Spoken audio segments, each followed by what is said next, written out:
capacité de transformation.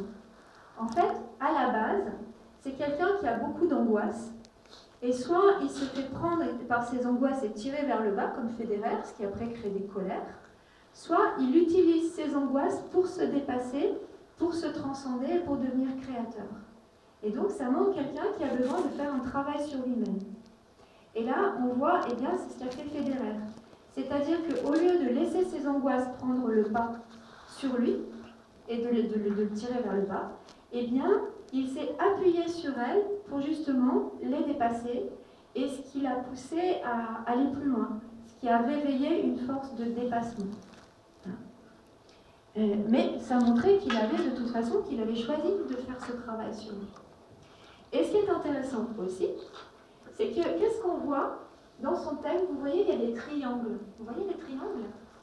On appelle ça des triangles mineurs. Eh bien, les triangles mineurs, ce sont des belles qualités. Ce sont des forces qu'on rapporte qui sont là. Et notamment, il a un triangle mineur, celui qui est orienté là, de ce côté-là, vers la gauche. La pointe du triangle mineur pointe sur la planète Vénus, qui est la planète de la relation, qui est la planète qui montre une quête d'amour. Et quel a été un grand facteur chez Federer? Eh bien, c'est une relation amoureuse. En fait, il a démarré une relation amoureuse avec quelqu'un qui est devenu sa femme, et à partir de ce moment-là, qui était aussi une tenniswoman, et à partir de ce moment-là, il y a comme quelque chose en lui qui s'est apaisé. Et ça l'a énormément aidé aussi à mieux se maîtriser.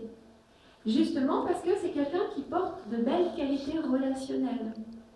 On voit un sextile entre Vénus et Mars, les deux planètes de la relation. Et donc pour lui, c'est très important d'échanger, de partager avec quelqu'un de manière profonde.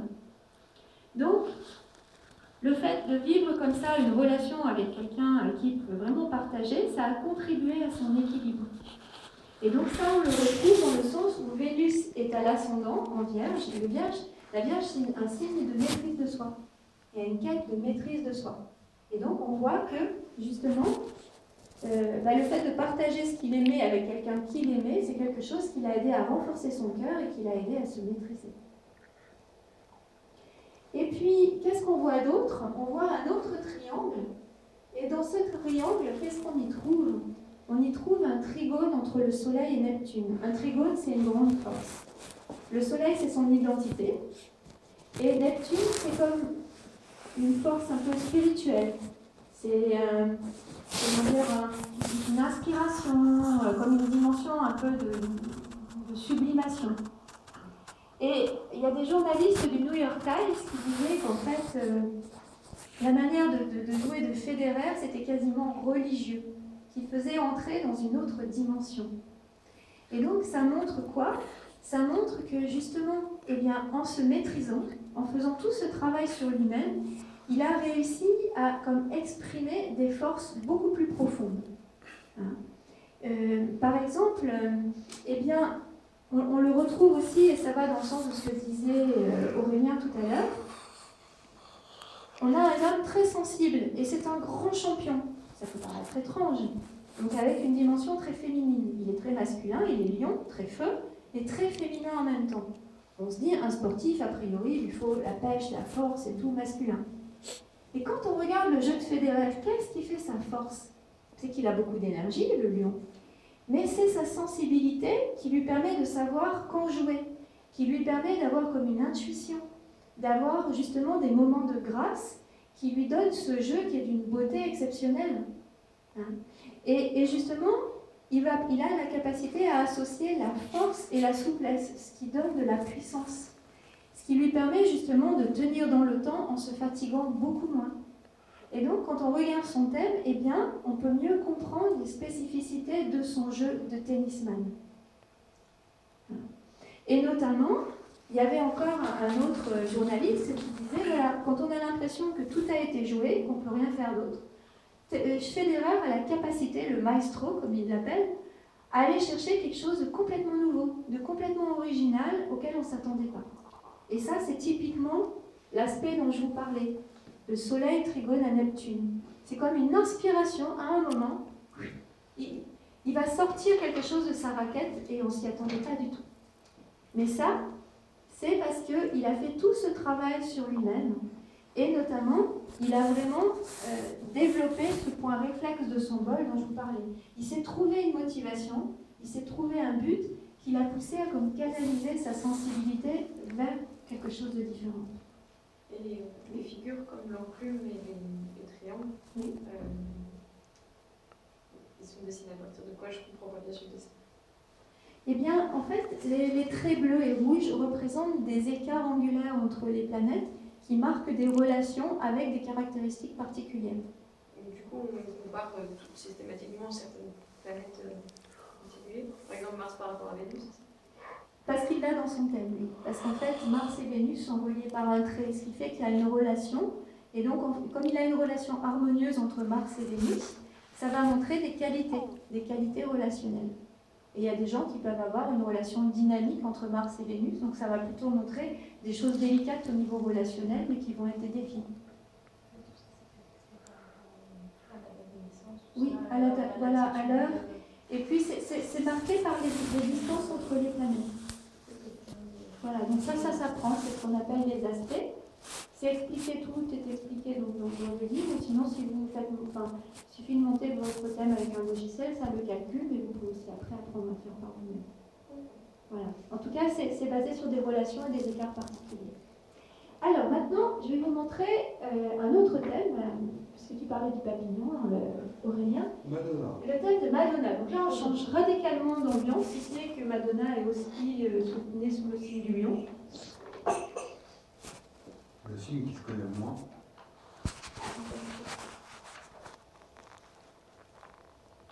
Là, voilà. Donc, je vais vous montrer un peu.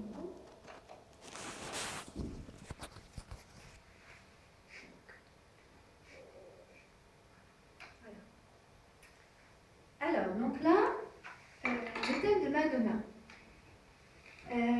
En fait, quand on regarde son thème, vous voyez, toujours d'un point de vue visuel, global, comme je vous disais tout à l'heure, pour avoir une impression, pour voir quelque chose qui s'en dégage. Qu'est-ce qu'on voit? Eh bien, on voit que les planètes, il y a eu comme des planètes qui se regroupent dans le haut du thème. Et il y a une planète ici, Mars, qui est comme un peu plus séparée du reste du thème. Elle est comme un peu à l'écart. Donc, ça va être quand on a une planète comme ça qui est à l'écart, qui est séparée, c'est une planète qui a beaucoup d'importance. On dit que c'est une planète singleton.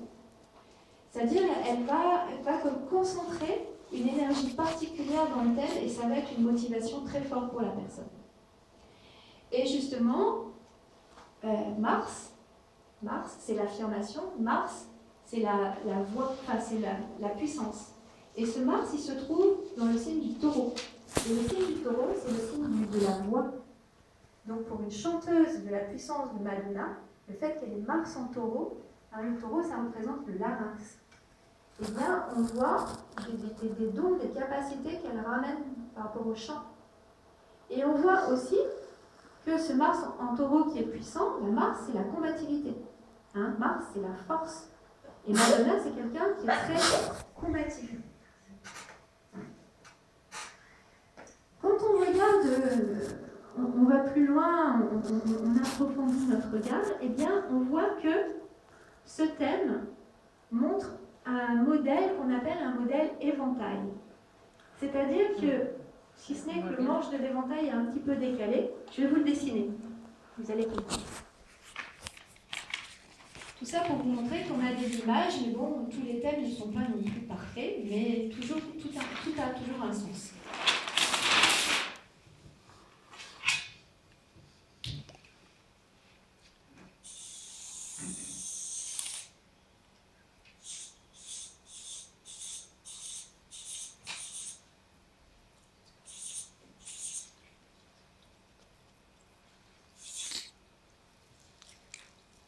Vous voyez? Ça, c'est un thème éventail, parce que vous avez le manche de l'éventail et vous avez les planètes. Donc, ça fait comme un éventail. Vous voyez? Ça va fonctionner comme un éventail. Vous voyez, l'éventail, il va comme agiter toutes les planètes du manche pour s'éventer, mais ça montre que cette planète-là, elle va comme amener toute une énergie, elle va comme dynamiser toutes les planètes, toutes les autres planètes. C'est elle qui va amener son énergie dedans. pour amener les autres planètes là où elle veut, et elle peut avoir beaucoup d'impact donc sur les autres. C'est ça que ça représente. Donc ce type de modèle-là, eh bien, a une grande capacité à se mettre en valeur, à justement avoir un impact sur les autres. C'est quelqu'un qui peut rassembler les autres autour d'un projet. Et donc, quand on voit Madonna, qui est une star mondiale depuis plus de 30 ans, eh bien, justement, on retrouve là sa capacité à se mettre en valeur, à avoir un impact sur son public, à avoir, je veux dire, elle a 57 ans aujourd'hui, elle a toujours quasiment autant d'impact sur son public qu'il y a 30 ans, exceptionnel dans le monde de la chanson. Et donc ça, on peut le retrouver notamment à travers ce modèle éventail, comme si elle savait être au centre de l'attention. Et évidemment, comme je vous disais tout à l'heure, les modèles, les configurations sont toujours en analogie avec des signes, avec des planètes, ce qui vont permettre après de préciser l'interprétation. Le modèle éventail est en analogie avec le signe du lion, qui est le signe de la créativité, et qui a une capacité aussi à se mettre en valeur, et avec le signe du Verseau, qui est très original. Et donc justement, Madonna est lion et ascendant Verseau. Donc on retrouve bien cet aspect-là. Et justement, quand on regarde Madonna, c'est quelqu'un de très original. C'est quelqu'un qui ne fait jamais la même chose, qui sort du lot, qui ne cherche pas à rentrer dans des cases, qui crée vraiment, elle, son style. Aussi bien musicalement qu'au niveau des images, au niveau du look, etc. Elle est très particulière par rapport à ça. Donc c'est quelqu'un qui a beaucoup d'originalité. Donc on retrouve ça dans sa vie. Et puis, puis aussi le modèle éventail, qu'est-ce que ça donne quand je dis une planète qui va comme impulser une énergie, eh bien, elle fait des tournées. Madonna, elle fait des tournées, des très grandes tournées, avec beaucoup de musiciens, avec des danseurs, qu'elle sait diriger d'une main de maître. Elle sait exactement ce qu'elle veut, elle sait comment l'obtenir, pour justement arriver à créer des spectacles qui attirent énormément de monde. Parce qu'en général, ces tournées ont beaucoup de succès. Elle est une des artistes qui a eu le plus de succès dans ces tournées. Donc là, on le trouve aussi avec son modèle éventail. Et puis, tout à l'heure, on parlait du papillon. Eh bien, vous voyez les ailes. Les ailes de Madonna, c'est presque que des ailes de papillon. Vous voyez les grandes ailes, bleues et rouges ? C'est ce qu'on appelle, une configuration aile de papillon. Donc, qu'est-ce que ça veut dire ? Eh bien, pensez au papillon. Que fait un papillon ? Il se transforme. Vous savez, la chenille qui devient papillon. C'est un symbole de mort ou naissance. Et donc, que fait Madonna ? Eh bien, depuis le début, elle n'arrête pas de se transformer. Quand on voit comment elle était il y a 30 ans et comment elle est aujourd'hui, c'est plus la même. Et entre-temps, c'est comme si elle est passée par des tas d'expériences, des tas de... comme si elle explorait des univers à chaque fois, puis après qu'elle lâche complètement et elle passe à autre chose. Ce qui fait qu'elle a une capacité qui est étonnante de renouvellement. Donc là, c'est ce qu'on trouve avec le papillon, comme cette capacité à mourir pour renaître, changer, se transformer pour se renouveler, ce qui fait que aujourd'hui, elle est encore au top après tout ce temps. Et le papillon, qu'est-ce que ça montre ? Eh bien, vous voyez, il a des ailes très délicates, subtiles. Ça montre justement une pensée qui peut se mettre à l'écoute des messages du monde spirituel, à l'écoute des messages de son cœur, qui va chercher une autre dimension. Et justement, Madonna, au départ, elle chantait Material Girl, voilà. Et puis, aujourd'hui, elle a eu tout un parcours, elle s'est intéressée au Tao, elle s'est intéressée au yoga, elle s'est intéressée à toutes sortes de connaissances spirituelles. Aujourd'hui, elle s'intéresse à la Kabbale, mais elle a tout un cheminement. Elle dit qu'elle croit au pardon. Dans une de ses chansons qui s'appelle Frozen, elle dit, quand on traduit les paroles, elle dit voilà, ton cœur est, tu es gelé quand ton cœur est fermé. Donc on voit, elle a une quête, elle cherche quelque chose au-delà des apparences. Et ça se retrouve dans le sens où, dans un thème astrologique, on peut aussi voir le but de vie. On a tous un but de vie, on a tous quelque chose à faire, d'unique. Et là, chez Madonna, son but de vie qui est montré par le nœud nord, c'est ça, que vous le repériez. Ça se dessine comme ça. Voilà. Il est tout là-haut, dans le signe de la balance. Il est en balance conjoint à la planète Jupiter, la sagesse dont on parlait tout à l'heure, et il est en maison 8. Donc, le nœud nord en balance, ça montre l'importance d'écouter son cœur, d'ouvrir son cœur. Jupiter, c'est la quête de la sagesse, il y a une dimension de quête évolutive. Et en maison 8, c'est justement aller chercher au-delà des apparences. C'est l'ouverture à l'intangible. Donc ça se retrouve beaucoup dans son thème. Et puis, comme je vous disais aussi, quand on associe au modèle éventail, je vous disais tout à l'heure, le modèle éventail, c'est lié au lion et au verseau, donc à beaucoup d'originalité. Eh bien, en lion, elle a le soleil, et la planète maîtresse du verseau, c'est la planète Uranus, qui est la planète de la liberté, et qui est juste conjointe à son soleil, ce qui fait qu'on voit que c'est quelqu'un qui veut exprimer qui elle est à travers beaucoup d'originalité et de liberté. C'est quelqu'un qui cherche énormément la liberté, qui cherche à être libre dans ses